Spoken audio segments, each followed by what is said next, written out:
Hi, this is Maginone, and welcome to another edition of The Good, the Bad, and the Disappointing. This was a really hard week because it went down to the very last book that I read today to find the good. And even the bad and the disappointing was difficult for me, but let's get on with it. First up is Afterlife with Archie. Now, I bet you're probably going, Maginone, have you freaking lost your mind? You are saying Archie is good for a second week in a row. And I gotta tell you, while some of these books were good, nothing really stood out like Afterlife. Basically, what's going on here is this. Sabrina, if you remember from the first issue, for those of you who might not have read it though, she summons, basically she takes the Necromonicon, uses it to bring Hot Dog back to life, causes the zombie plague, and her aunts banish her to this netherworld type thing. And she suddenly is starting to remember things. She's getting her history mixed up as to who people are. She's having weird dreams, and then she's being attended to by a man named Dr. Lovecraft. Now you can already see where this is already going to. Now, I'm not really going to spoil too much, but I will say this. Tell me, this is what really made this the good book for me.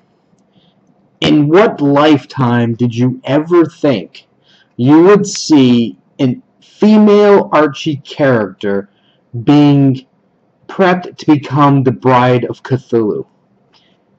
You never would have heard those words coming out of my mouth, ever.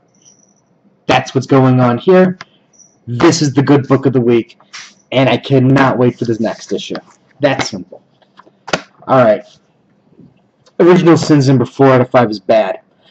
Here's the deal with this. The Dr. Doom story was actually really entertaining. It's basically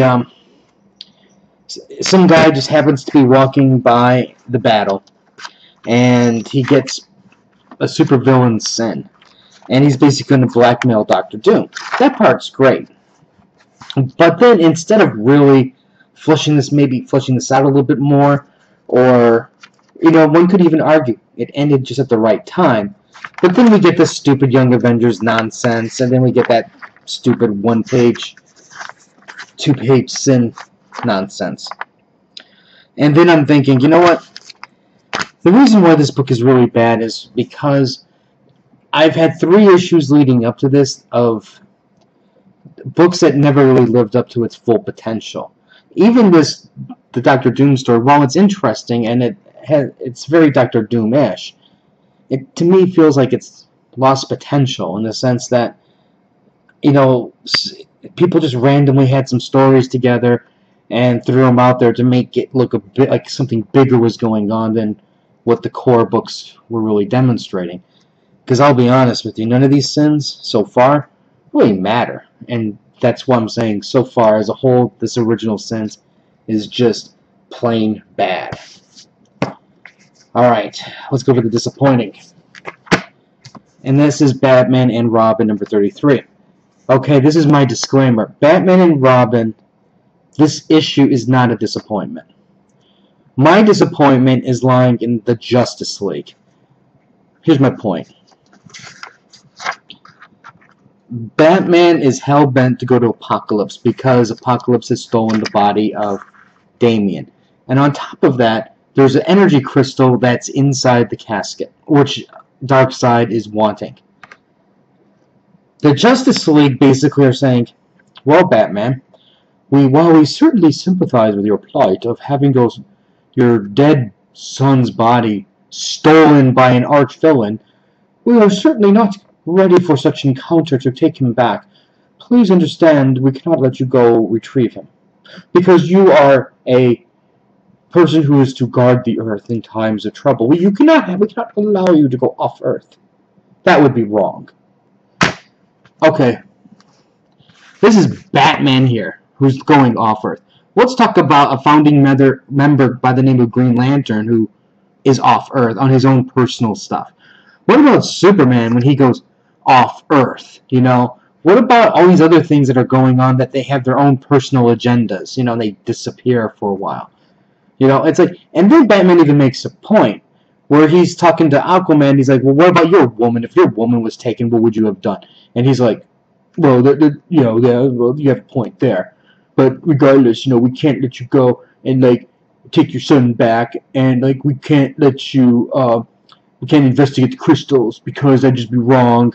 And I'm like, are you kidding me? How dare you bring up my woman like that? And that's basically what's going on here. I'm just like, are you out of your mind? You know, it's like, you have to look at it this way. The Justice League and the Batman are supposed to be one unit where they're looking out for each other, watching each other's back. And, you know, when there's something as personal like this, you know, why are they all turning their back? You know, I can understand Lex Luthor and Captain Cold. I can even understand Shazam. But Wonder Woman, Aquaman, really? Cyborg, they're all... Well, okay, Cyborg's always on monitor duty, so maybe he just doesn't want to go to Apocalypse. But I'm like, this is nonsense. It's like I'm reading this thing, and I'm like, are you kidding me? You're just not helping him. So, you know, but here's the point. The point of the story isn't the Justice League and Batman go to retrieve. The point is Batman and his family are supposed to go to Apocalypse to retrieve the kid. But in doing so, they're really making the Justice League look like, you know, first-class assholes. And that's where the disappointment is. You know, I really expected more class out of this group of heroes, you know, than what they're demonstrating. And, you know, maybe a little bit of Lex Luthor is rubbing off on them because this is not the Justice League that I know and love. And, in fact, this is the Justice League that, you know, one day I just would hope that Batman, you know, gets his revenge on them for turning their back on a time of need. So anyways, that is my good, the bad, and the disappointing.